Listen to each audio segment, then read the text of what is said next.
Olá, estudantes do sétimo ano, História, Ensino Fundamental 2. Bem-vindos à nossa aula. Eu sou a professora Bianca e vou estar aqui lecionando a aula com vocês. E a nossa aula de hoje é as lógicas mercantis e o domínio europeu sobre os mares e o contratempo oriental, parte 2. O objetivo da aula é propor reflexões e diálogos sobre as práticas comerciais mercantis e compreender os principais aspectos contidos na lógica do pacto colonial e as relações de poder entre colônia e metrópoles. Bem-vindo. Vamos com um texto. As lógicas mercantis e o domínio europeu sobre os mares e o contratempo oriental. E aí eu fiz um resumo da aula, no qual estou lecionando aqui, e a gente vamos ler esta leitura compartilhada, e aí ela vai para o nosso exercício em sala de aula, ok?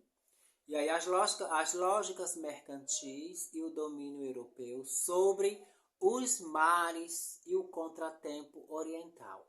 A aula começa explorando sobre o pacto colonial, que na verdade era uma imposição do colonizador à colônia em torno dos seus interesses comerciais, especialmente a produção do açúcar por meio da mão de obra, escrava, que analisa ainda o contexto cultural, mental da época, retratado na tela de Heine Champnis, que em 1822, representando uma família portuguesa no Rio de Janeiro, servida por uma família de escravos,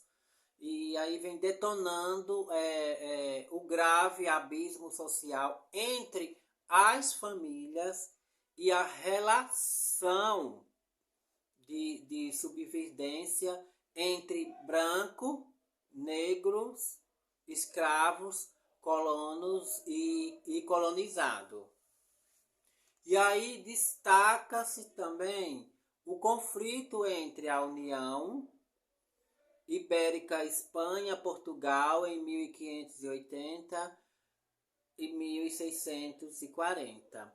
O período em que Portugal e Espanha foram governados por um rei espanhol, e os interesses da Holanda no Nordeste do Brasil, especialmente na capitania de Pernambuco, né, por meio da Companhia das Índias Ocidentais, que havia a Holanda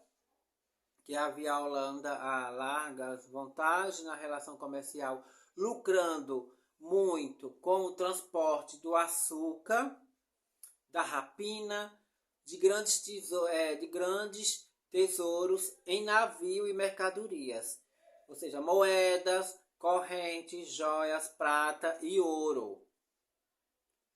E o comércio triangular, nas relações comerciais de especiarias, matérias-primas e escravos, e entre a Europa, a África e a América, que durou até o século XIX, tendo como principal base o tráfico negreiro, operado pela troca de produtos manufaturados e escravos traficados para a exploração da monocultura do açúcar e dos minérios.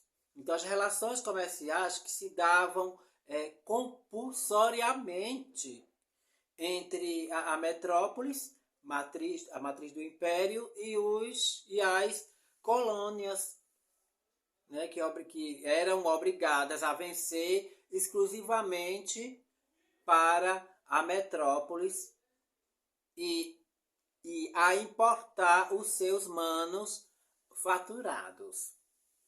E aí, essa leitura, ela vai ser em sala de aula, e aí eu vou passar para vocês dramatizar esse texto, lembrando que é valendo nota, ok? E com uma nota final para a nossa prova. E aí, na nossa próxima aula, a gente retornaremos o contexto, ok? Muito obrigada por vocês participarem da nossa aula, obrigada por estarem presentes, gratidão.